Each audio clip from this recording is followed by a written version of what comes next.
Now I know you have time for another color quickie. And if you don't, then you can still do me a favor and hit that like button on your way out. So for everyone else that's still here, let's learn about this beautiful paint color, which I'm excited to present you. It's called Spiced Honey. And if you're a fan of this color or any color like it, to be honest, then this is a video you can vibe with because I'm going to talk about it. And I'm also going to tell you whether I like it or not, and also give you some paint colors that go really well with it in case you wanted to put together a little color palette for your home based around it. I'm like your own virtual color consultant here. This is great painting and decorating content, isn't it? And I'll also finish off with two trim color choices that you can use on your baseboards or your skirting if you're in the UK. Two options because I got a light one and a dark one. So let's get right into it. And also, spoiler alert, I really love like harvest gold tan colors, similar to the color of a really nice, expensive tan leather sofa. That's kind of what you're getting with Spiced Honey by Dulux, which is rich and delicious. Now, I'm not 100% certain of how dark it is on the technical level because I just couldn't find that information, to be honest, but I did find this Benjamin Moore color, which is pretty similar, I would say.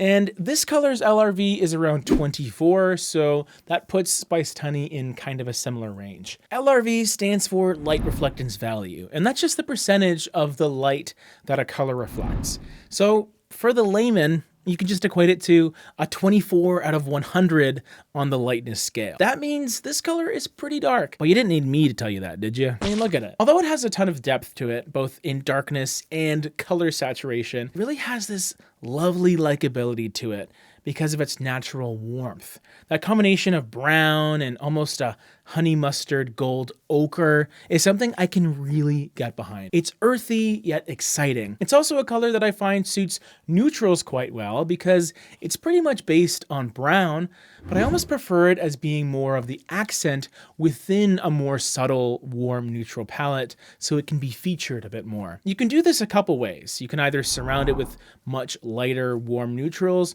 or you can even introduce some cooler leaning colors for that contrast in temperature as well. That will really help it pop. Because of how deep Spiced Honey is, you're going to want to be careful about using it in dimly lit spaces, not only because you don't want this dark color to feel even darker, but I find that lighting really enhances that warm, orange aspect of it that makes it so stunning to me. I don't talk about these types of colors very often, but can you tell I'm a fan? Because I am. So if this is a color that intrigues you, allow me to add to the intrigue by giving you my color pairing choices to go with it. These are going to be great surrounding colors that you can use in the same room or nearby rooms for a different vibe. A natural choice is a color called Natural Wicker, which fulfills that light, warm, neutral role that I was talking about earlier. A simple choice if you want Spiced Honey to play a smaller role amongst a lighter, warm palette.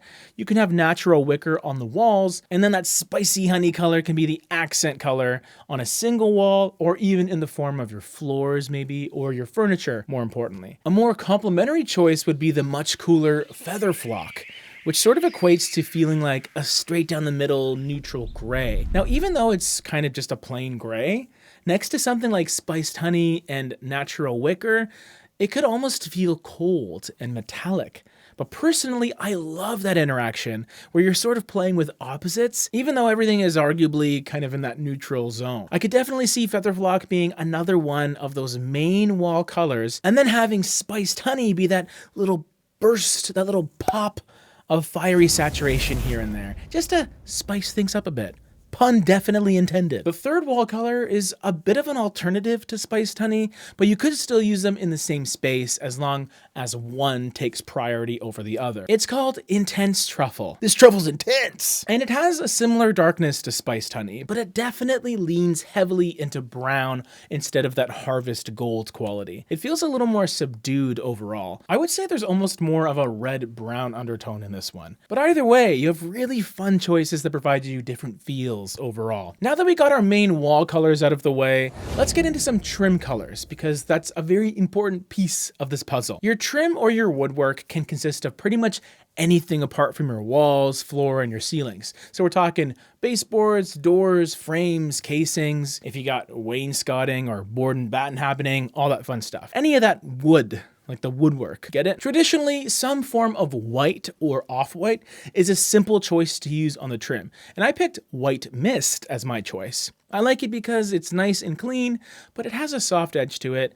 It does feel like a very, very, very light gray, which suits the other colors as well. This could also potentially work as a ceiling color as well if you wanted to use it for that purpose, but not everyone wants to go with white trim, right? So I do have a darker option that you can use alongside Spiced Honey. I didn't want to go darker than Spiced Honey though, so I kind of found a bit of a middle ground color. It's called Caramel Latte. And what I like about it is it offers you a fun alternative to white trim while still being part of that warm and cozy family of colors that we've been talking about. What's also fun is it works as a nice trim color for intense truffle and a suitable choice for natural wicker. It's gonna maybe look a bit funny next to Feather Flock though, so you're probably better off with White Mist if you're going with that gray, but for the other colors, it's a win. And I really love the Be Well color palette by Dulux, which came out last year. And believe it or not, there is some Harvest Gold in there as well. Find out which one by checking out my video on it right over here. Don't you just love color?